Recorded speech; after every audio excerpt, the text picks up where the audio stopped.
आप जाम में फंस गए थे महाराज जी, भीड़ बहुत ज़्यादा थी, जाम लग गया था।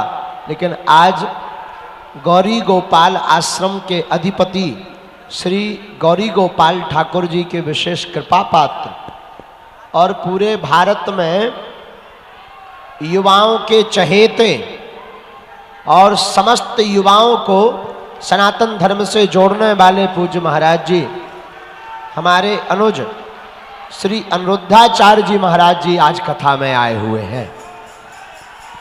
तिवारी जी का बड़ा हृदय से भाव था, हमारे तो अनुज हैं तो हमें तो लगता है कि हमसे दूर ही ना जाएं, तो बहुत प्रसन्नता हुई।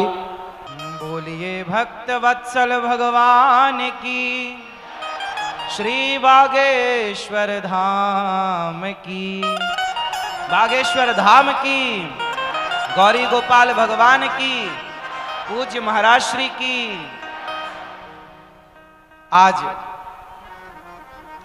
हम वृंदावन से तो 3 बजे ही चल पड़े थे और 4:45 बजे दिल्ली पहुंच गए, पर वहां से यहां तक आने में हम संस्कार ऑफिस में चले गए पूज्य मनोज भैया के पास, और उसके बाद वहां से यहां आने में भैया बताए आधे घंटे का रास्ता है और निकल पड़े 6 बजे, पर इतना ट्रैफिक के आने में 2 घंटे लग गए। उसके लिए क्षमा प्रार्थी हूँ। हम अपने टाइम से तो आ ही गए थे, पर ट्रैफिक के कारण लेट हो गए।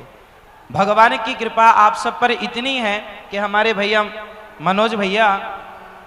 मनोज तिवारी जी, जिन्हें कौन नहीं जानता, इनके माध्यम से इतना सुंदर आयोजन आप लोगों ने सुना कि पूरे ये केवल क्षेत्र अयोध्या नहीं बन गया, आपका हृदय अयोध्या बन गया।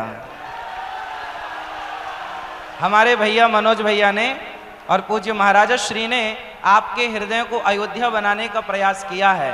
और देखिए, हमारे देश में जब राजनीति को समझने वाले लोग जब धर्म की शरण में आते हैं तो धर्म के कारण राजनीति और श्रेष्ठ हो जाती है। आप जैसे अच्छे भले लोग जब समाज की सेवा में उतरते हैं तो ईमानदारी से समाज की सेवा करते हैं और समाज को एक नई ऊर्जा के साथ एक नई दिशा की ओर ले जाने का कार्य करते हैं। भगवान की बड़ी कृपा है, आप सब पर हमारे रामलला आए हैं।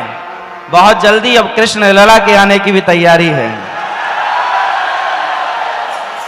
और एक छोटी सी प्रार्थना, चूंकि हमारे मनोज भैया जिनको हम सब पहले से आपने कथा कराया, आपने कथा कराई, पूज्य महाराज जी को बुलाया, हम सब जान गए कि भैया के हृदय में राम बसते हैं। लेकिन एक छोटा सा काम अभी और है, और वो काम ये है कि हमारा अभी देश की आजादी हुए लगभग 70-75 वर्ष बीत गए, हाँ या ना। हमारे देश में राष्ट्रीय पक्षी मोर को सम्मान मिल गया, हाँ या ना। हमारे देश में शहीदों को सम्मान मिलता है, हाँ या ना। मिलना भी चाहिए, शहीदों को भी सम्मान मिलना चाहिए, मोर को भी सम्मान मिलना चाहिए। लेकिन अभी आजाद हिंदुस्तान में एक सम्मान छूट रहा है, आप कहो तो मैं याद दिला दूं। हमारा एक सम्मान छूट रहा है, गाय को भारत की माता, राष्ट्र माता बननी चाहिए। और गाय का ही चित्र आने वाले 500 और 100 के 200 के नोट में गौ माता का चित्र होना चाहिए, हाँ या ना। क्यों? आजाद हिंदुस्तान में सबका सम्मान हुआ और होना भी चाहिए। जिनका सम्मान नहीं हुआ, हमारे रामलला 500 वर्ष से वनवास में थे। हमारे वर्तमान के जो देश के यशस्वी प्रधानमंत्री जी हैं, उन्होंने रामलला को सम्मान दिलाया, अर्थात रामलला की प्रतिष्ठा कराई। रामलला जिनको हम सब अपने हृदय में बसाते हैं, जिनको अपना आदर्श मानते हैं, वो रामलला 500 वर्ष बाद अयोध्या वापस लौटे हैं। अब गौ माता को राष्ट्रीय माता, गौ माता को सम्मान दिलाना कौन कौन चाहता है? चाहते हैं।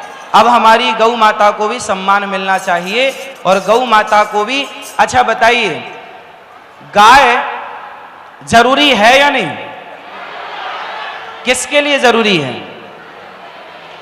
जब हमारा देश आजाद हुआ और देश के प्रथम नहीं, आगे जब प्रधानमंत्री बने शास्त्री जी, आपको पता है जब शास्त्री जी प्रधानमंत्री बने उस समय हमारे भारत में गेहूं अमेरिका से आता था, हमारे देश में खाने को भरपेट गेहूं। आप बताइए, जब हमारे देश में भरपेट खाने को भोजन नहीं था उस समय घर घर गौ माता होती थी और गाय का दूध दही पी करके लोग अपना जीवन यापन करते थे। ये बात सही है या गलत है? जब हमारे देश में भरपेट अन्न नहीं था तब हम सबको भरपेट दूध दही घी मक्खन देकर कौन पेट भरती थी? गौ माता। तो क्या अब आजाद भारत में उस गौ माता को भुला देना चाहिए? इसलिए आप सबकी जिम्मेदारी है कि यदि आप घर में कुत्ता रखते हैं तो गौ माता को रख सकते हैं और गौ माता को रखने का प्रावधान होना चाहिए और हम सब गौ माता की सेवा करें। आप भी गौ माता की सेवा करो। और हमारे वर्तमान में जो पूज्य महाराज जी हैं, जो हिंदू राष्ट्र की कल्पना लेकर के चल रहे हैं, हिंदू राष्ट्र तब संभव है जब घर घर गौ माता का सम्मान हो, घर घर गौ माता की पूजा हो। साथ ही आजकल के यूथ, आजकल के आप नौजवान दोस्तों को चाहिए कि आप, अच्छा एक छोटी सी बात मैं हमेशा आपसे करता हूं, आज पुनः आपसे एक बात कह दूं। अच्छा बताइए, नौकरी लेने वाला बड़ा है या नौकरी देने वाला? कौन सा? सेल्फ डिपेंड बनना है, आत्मनिर्भर भारत बनाना है तो नौकरी लेने से आत्मनिर्भर बनेगा या नौकरियां देने से? इसलिए आप जितने यूथ यहाँ हैं, हमारे नौजवान दोस्त, हमारी बहनें, हमारे भाई यहाँ हैं, आपको संकल्प लेना चाहिए इस कथा से कि हमें इतना योग्य बनाना है अपने आप को, इतना टैलेंटेड बनाना है अपने आप को, इतना काबिल बनाना है अपने आप को कि हमें नौकरी लेने के लिए हाथ ना पसारना पड़े, बल्कि हम नौकरियां देने वाले बने। हम नौकरियां क्यों करें? और जब नौकरियां करेंगे तो हम हमेशा छोटे रहेंगे। नौकरी करने वाला नौकर होता है और नौकरी देने वाला मालिक होता है। इसलिए भागवत हमें क्या सिखाती है? अच्छा चलो, आपने कथा सुनी, सुंदर कांड में एक चौपाई है, आप अर्थ बता। अच्छा आपका समय ज्यादा तो नहीं ले रहा हूं, क्षमा कीजिएगा, मैं लेट जरूर हो गया हूं, लेकिन यहां आने का पूरा मूल्य चुका करके जाऊंगा। आपका समय यदि गया है, यदि आपने 2 घंटे अपने एक्स्ट्रा दिए हैं तो मैं उस 2 घंटे की कीमत आपको दे करके जाऊंगा। एक बात समझिएगा महाराज जी, हम समय ज्यादा तो नहीं ले रहे हैं आपका, हमें पता है कि आप बहुत थके हुए हैं, फिर भी आप खुश रहते हैं। आप यूं ही खुश रहें, आपको नजर ना लगे किसी की बस। अच्छा ये बताइए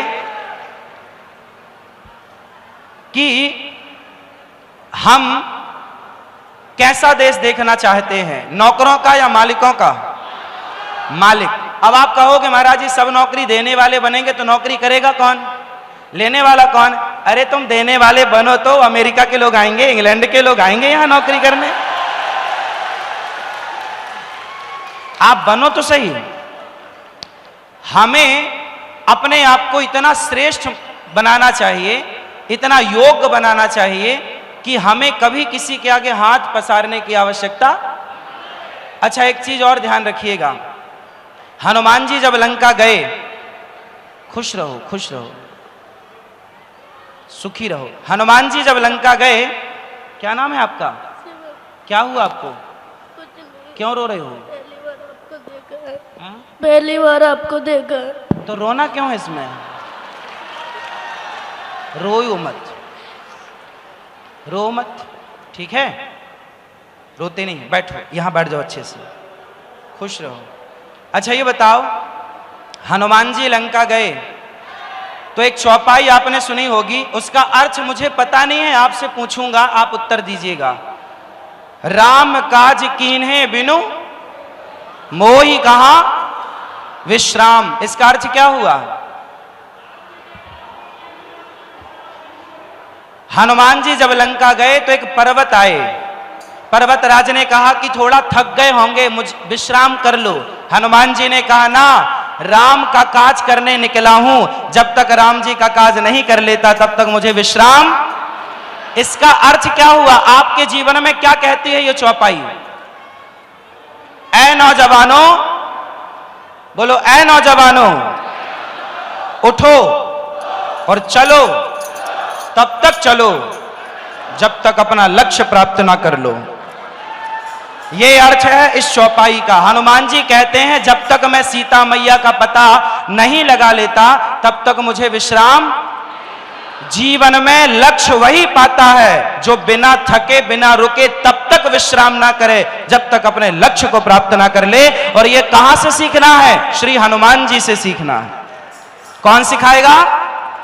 हमारे शास्त्र कितने साइंटिफिक हैं।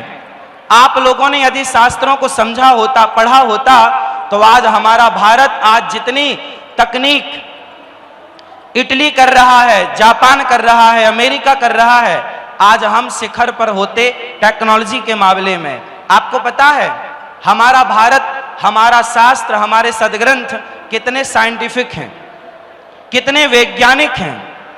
चलो बताओ, आप लोग गीता पढ़ते हो? गीता पढ़ते हो? कितने लोग गीता पढ़ते हैं आप लोग? देखो, जो बातें हम कह रहे हैं वो बातें आपके जीवन में तब चरितार्थ होंगी जब आप गीता पढ़ना स्टार्ट करेंगे, जब आप रामचरितमानस पढ़ना स्टार्ट करेंगे। अच्छा, रामचरितमानस क्या सिखाती है? उत्तर दो। आप में से कितनों के घर में रामचरितमानस है? बताओ, रामचरितमानस क्या सिखाती है? हां, रावण का चरित्र और राम का चरित्र दोनों में श्रेष्ठ किसका है? तो राम का चरित्र, इसलिए तुलसीदास जी ने लिखा रामचरित्र मानस। अर्थ क्या हुआ?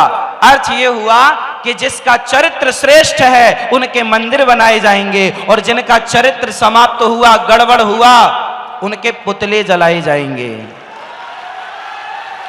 रावण के पुतले क्यों जलाए जाते हैं? क्योंकि रावण चरित्र से गिर गया। और राम का प्राण जाए पर चरित्र ना जाए, प्राण जाए पर वचन ना जाए, धर्म ना जाए, चरित्र ना जाए। ये सब आपके लिए है कि प्राण जाए तो जाए पर चरित्र ना जाए। आप करोड़पति हैं, फॉर एग्जाम्पल आप करोड़पति हैं पर आपका चरित्र मजबूत नहीं है, आप चरित्रवान नहीं हैं, तो क्या समाज सम्मान करेगा आपका? समाज इज्जत करेगा आपकी? इसलिए आप अपने बच्चों को, आज जितने मेरे नौजवान दोस्त आप खड़े हैं, आपसे प्रार्थना सिर्फ इतनी है, सिर्फ पढ़ाई पर ध्यान दीजिए। आई लव यू मत खेलिएगा। यदि आई लव यू खेलने लग गए तो फिर आपका भविष्य अंधकार में चला जाएगा। इसलिए आई लव यू खेलेंगे। रावण ने पराई स्त्रियों को देखना स्टार्ट कर दिया, सर्वनाश हुआ कि नहीं? आपके सामने उदाहरण है, दुर्योधन ने भरी सभा में एक नारी को गलत दृष्टि से देखा। द्रौपदी से कहा, आजा मेरी जंघाओं पर आकर बैठ जा, मेरी जांघ पर आकर बैठ जा, मेरी गोद में आकर बैठ जा। कहा या नहीं? सर्वनाश हुआ कि नहीं? दुर्योधन का सर्वनाश हुआ। बोलो क्यों हुआ? पराई स्त्री के कारण। हाँ या ना? रावण का सर्वनाश हुआ किसके कारण? पर स्त्री के कारण। आपको सबक लेना चाहिए, इतिहास से जो नहीं सीखता, इतिहास से जो सबक नहीं लेता, वो सबसे मूर्ख होता है। और जो इतिहास से सबक लेकर अपने चरित्र को, अपने जीवन को संवार ले, सही रास्ते पर ले जाए, समझदार होता है। इसलिए शास्त्रों को समझना पड़ता है, समझदारी वो है कि हम शास्त्रों को केवल सुने ना, महाराज जी कथा सुनाएं तो केवल सुने ना, उस सुनी हुई बातों को जीवन में चरितार्थ करें, उन बातों पर चलें। झूठ बोलना पाप है, नदी किनारे सांप है। किस किस ने सुना है? झूठ बोलना पाप है, नदी किनारे सांप है, काली मैया आएंगी और सुना तो सबने है, क्या सुनने से काम होगा? जब तक जीवन में इन बातों को अपनाया ना जाए। महाराज जी जो कहते हैं आपसे, वो केवल कहते नहीं हैं। ये दास अनिरुद्ध जो कहता है, हम केवल कहते नहीं हैं, जो कहते हैं वो करने का पूरा पूरा प्रयास करते हैं। जितना हो सके उतना करना चाहिए। पूज्य महाराज जी ने कहा आप गौरी गोपाल आश्रम आइएगा, वहां जो सेवाएं चल रही हैं उनका दर्शन कीजिएगा। पूज्य महाराज जी ने भी हमें वादा किया है, वो भी आएंगे। और ऐसी विभूतियों की आज समाज को, देश को जरूरत है। पूज्य महाराज जी बागेश्वर धाम आप कभी जाइए और वहां जाकर देखिए, हनुमान जी का दिव्य प्रताप है। वहां पूज्य महाराज जी हर वर्ष कन्याओं का विवाह कराते हैं निःशुल्क। गरीब परिवार की बेटियों का विवाह कराते हैं और उन सब का आशीर्वाद लेते हैं, और सहयोग करने वालों को आशीर्वाद प्राप्त होता है। पूज्य महाराज जी कथा के द्वारा केवल कथा ही नहीं सुनाते, पूरे भारत को जोड़ने का काम करते हैं। बोलिए बागेश्वर धाम की, भारत के संतों की। हमारे देश में ऐसी कितनी पिक्चर बनी, मूवियां बनी, जिनमें संतों को गलत तरीके से दर्शाया गया, दिखाया गया। क्यों जानते हैं? अच्छा ये बताओ, महाराज जी 3 दिन के लिए आए हैं। आज तक महाराज जी से आपने सुना कि महाराज जी ने गुटखे का प्रचार किया, सिगरेट का प्रचार किया, शराब का प्रचार किया? इन्हें कोई 1 करोड़ रुपए दे और कहे कि जी आप भी कह दो कि दाने दाने में केसर का दम, तो क्या ये कर सकते हैं? नहीं कर सकते। विश्वास है आपको? तो अब बताओ, एक तरफ ये संत हैं जो आपको सही मार्ग दिखाते हैं, माँ बाप की सेवा करो, सत्य बोलो, नशा ना करो। एक तरफ ये संत हैं जो कहते हैं कि सही मार्ग पर चलो, और दूसरी तरफ आपके सुपर डुपर स्टार हैं जो कहते हैं कि गुटखा खाओ, दाने दाने में केसर का दम। आप बताओ कि समाज का शुभ चिंतक कौन है? संत हैं या वो लोग हैं जो समाज को गुटखा खाने वाला बना रहे हैं? और तो छोड़िए, आज बताइए, क्या संत शराब का प्रचार करते हैं?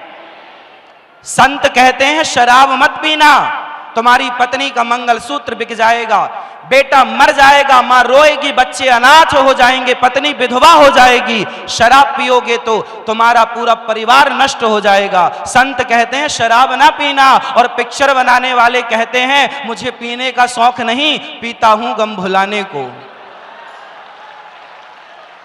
अब बताओ आप कि समाज का शुभ चिंतक कौन है?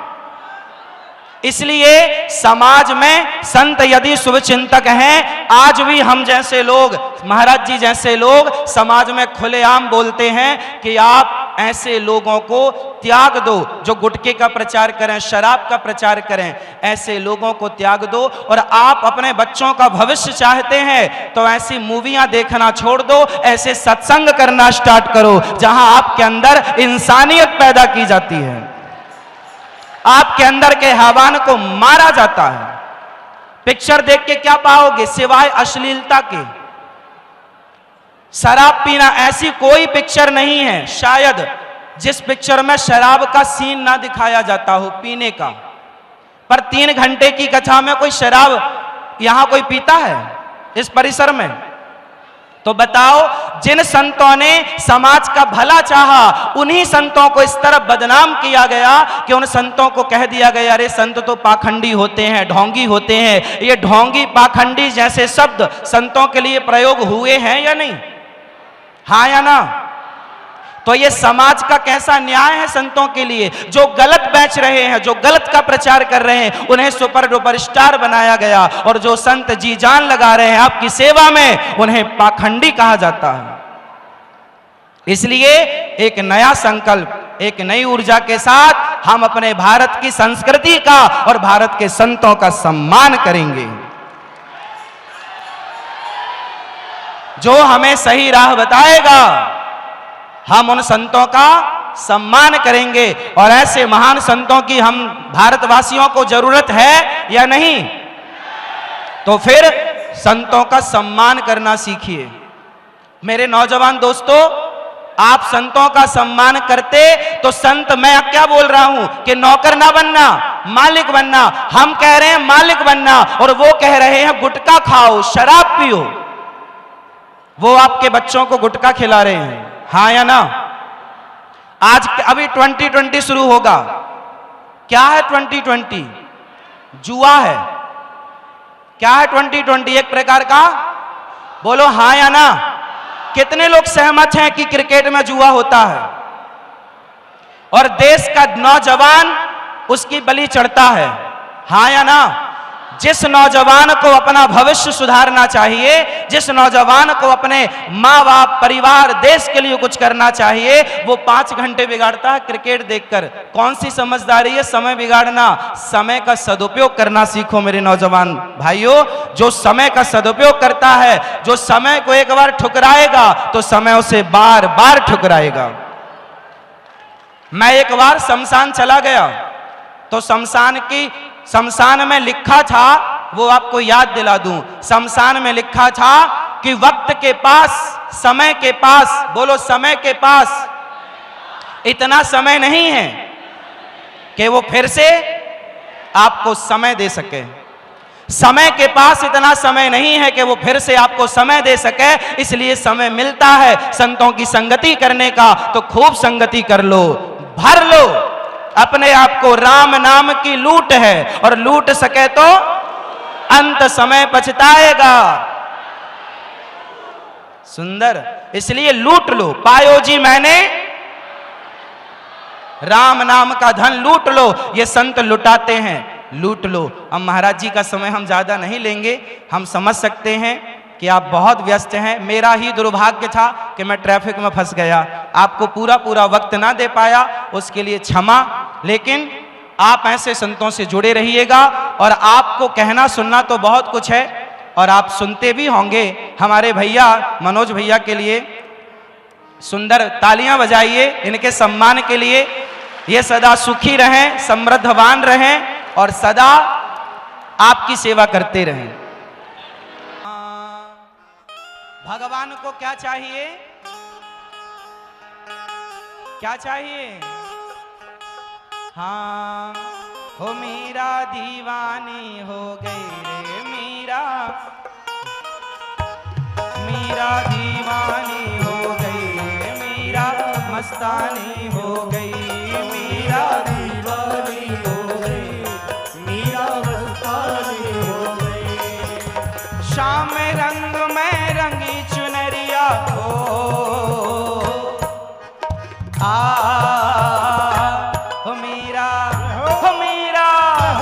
मीरा दीवानी हो गई रे मीरा, मस्तानी हो गई, मीरा दीवानी हो गई रे मीरा, मस्तानी हो गई।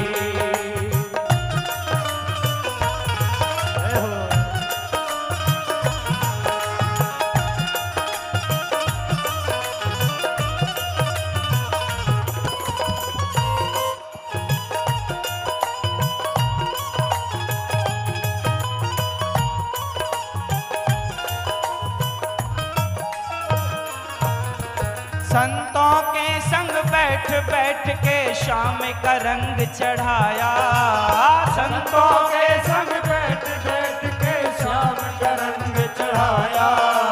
खुद भी रंगी है शाम के रंग में औरों को भी रंगाया, खुद भी रंगी है शाम के रंग में औरों को भी रंगाया। मीरा बाई खुद भी रंगी है भगवान के रंग में, औरों को भी रंगा रही है। वैसे जैसे हमारे मनोज भैया खुद भी रंगे हैं और आपको भी रंगाना चाहते हैं। खुद भी रंगी है शाम के रंग में औरों को भी रंगाया, खुद भी रंगी है शाम के रंग में प्रीतम की हो गई मीरा हो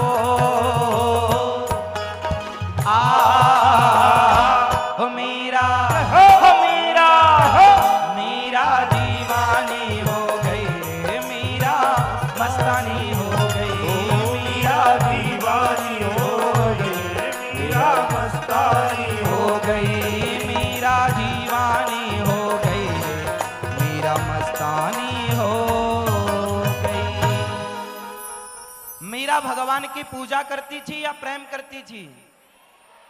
क्या करती थी? भगवान की पूजा और भगवान से प्रेम। अच्छा, पूजा बड़ी है कि प्रेम बड़ा है? प्रेम। अच्छा बताओ, जलेबी मीठी होती है कि नहीं? हाँ या ना? जलेबी मीठी होती है? हाँ या ना? ना, नहीं होती। चाशनी मीठी होती है। जलेबी जब तक चाशनी में ना डूबे तब तक जलेबी खाने योग्य। उसी तरह पूजा है। हमारे कन्हैया भैया सुंदर, आइए आइए, वाह सुंदर, एक बार सुंदर तालियां भैया के लिए। अच्छा ये बताओ, जलेबी मीठी नहीं होती, यदि चाशनी में डूबती है तो जलेबी मीठी हो जाती है। उसी तरह पूजा है जलेबी और भगवान का प्रेम है चाशनी। जब तक पूजा प्रेम की चाशनी में न डूबे तब तक वह ग्रहण करने योग्य। इसलिए आपकी पूजा में भरपूर प्रेम हो। इन्हीं शब्दों के साथ ये दास अनिरुद्ध अपनी वाणी को विराम। आप सभी के चरणों में बारंबार प्रणाम नमन। आप सब भक्त हैं, आपकी चरण रज को प्रणाम। पूज्य महाराज जी के चरण रज को प्रणाम, चरण धूलि को प्रणाम, आपके श्री चरणों को कोटि कोटि नमन। आप कि बारंबार प्रणाम आपके श्री चरणों में। पूज्य भैया जी को बारंबार नमन, आपकी पूरी टीम को नमन। आप भक्त हैं इसलिए सभी मात्र शक्ति की चरण रज माथे पर लगाता हुआ ये दास आपको बारंबार नमन करता है। सबको जय श्रीमन नारायण, जय श्री कृष्णा, राधे राधे। आ गया मैं दुनियादारी सारी बाबा छोड़ के लेने आ जा खाटू वाले रिंगस के उस मोड़ पे। बोलिए खाटू नरेश की जय हो, लखदातार की जय हो। गुरुजी ने आशीर्वाद दिया है, श्याम बाबा के शरणों में एक भजन गाने का अवसर दिया है। हमारे बड़े भाई मनोज तिवारी जी को, पूरी टीम को बहुत बहुत बधाई आज के इस आयोजन की। और हिंदू क्या है, अभी अब बैठा था मैं तो गुरुदेव के भाव को देखकर लिखा है, बात अच्छी लगे तो जय श्री राम का नारा होना चाहिए। रेत पर जहाज लेकर निकले, रेत पर जहाज लेकर निकल जाए वो है हिंदू। अपने धर्म की रक्षा के लिए विधर्मियों से लड़ जाए वो है हिंदू। और राम मंदिर बनाने के लिए बाबर की छाती में भगवा गाड़ दे वो है हिंदू। लेने आ जा खाटू वाले रिंगस के उस मोड़ पे। आएगा कि नहीं आएगा लेने? दोनों हाथ उठा के।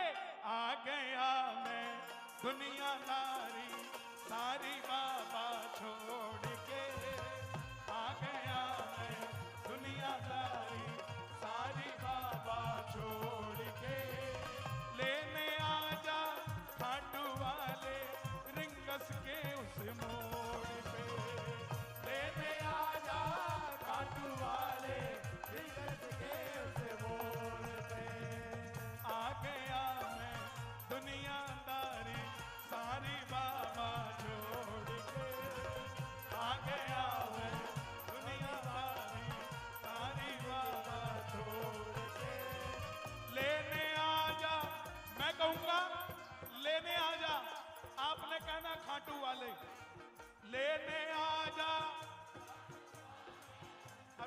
आवाज कम है, एक बार और। लेने आजा,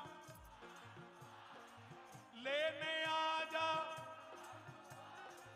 बागेश्वर के मोड़ पे, लेने आजा खाटू वाले बागेश्वर के मोड़ पे। इंस्टाग्राम वाले आए हैं क्या? जरा स्टोरी पे डाल दो, don't disturb me, I have appointment with Khatu Shyam ji. दोनों हाथ उठा के जरा मिलके एक साथ, एक साथ। श्याम प्यारे की, खाटू नरेश की, शीश के दानी की।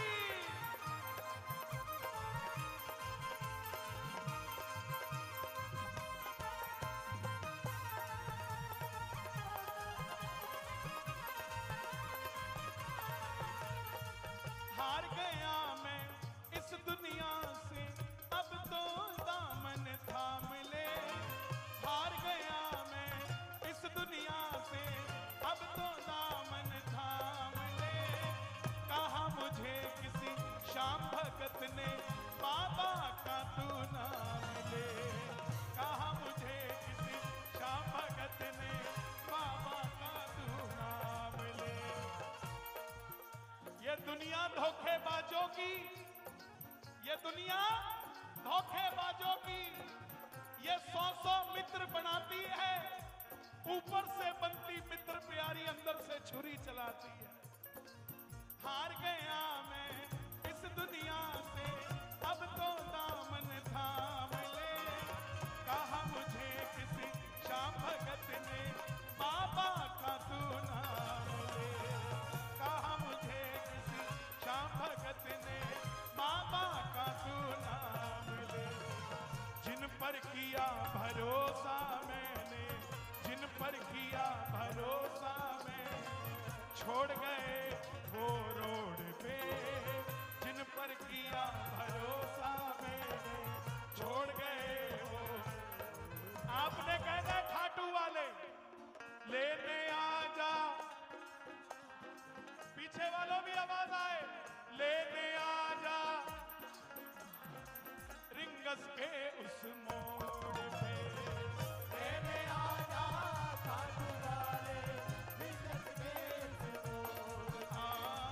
लेने आजा खाटू वाले, रिंगस के उस मोड़ पे। लेने आजा खाटू वाले, रिंगस के उस मोड़ पे। जिंदगी के दुखों से कभी उदास नहीं होते, खाटू जाने वाले कभी निराश नहीं होते। इन हाथों की लकीरों पे भरोसा मत करना, क्योंकि तकदीरें उनकी भी होती हैं जिनके हाथ नहीं होते। हमें तो हाथ दिए हैं, उठा लो जरा दोनों हाथ और ताली बजाकर झूम के एक साथ, एक साथ। क्या बात है? खाटू नरेश की, बागेश्वर धाम की।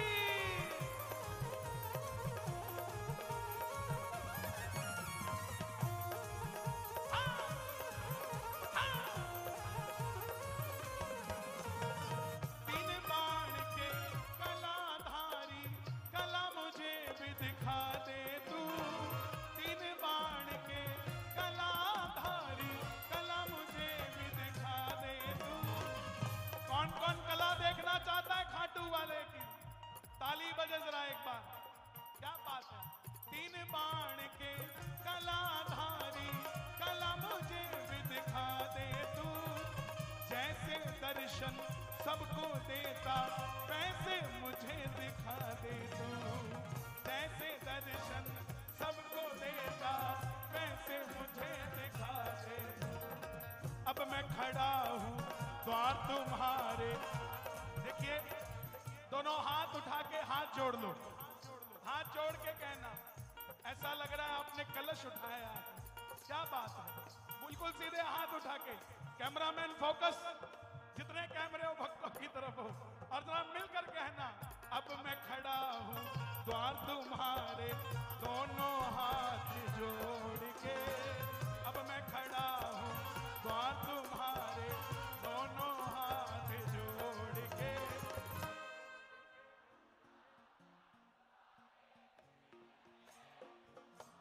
क्या बात है?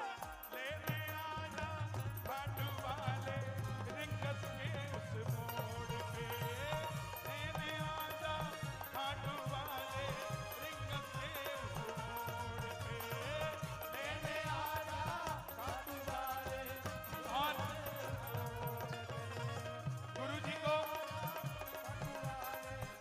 गुरु जी को एक भजन बड़ा पसंद है, वही सुना देता हूं, मिलके कहना।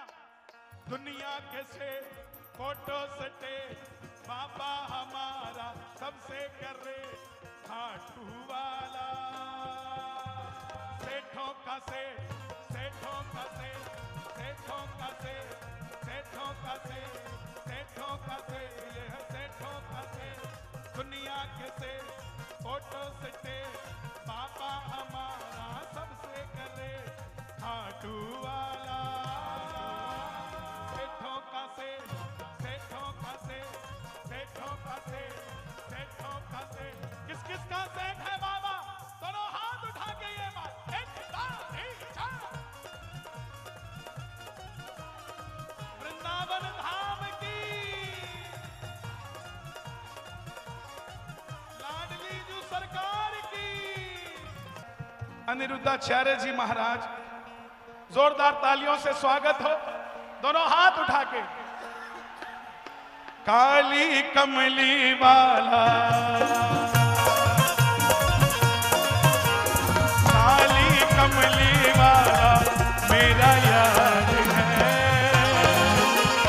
मेरे मन का मोहन तू दिलदार है। हो काली कमली वाला मेरा यार है। मेरे मन का मोहन तू दिलदार है। तू मेरा यार है, मेरा दिलदार है। तू मेरा यार है, मेरा दिलदार है। ओए ओए ओए काली कमली वाला मेरा यार है। ओ मेरे मन का मोहन तू दिलदार है। ओ काली कमली वाला मेरा यार है। मेरे मन का मोहन तू। बोलिए खाटू नरेश की, हारे के सहारे की।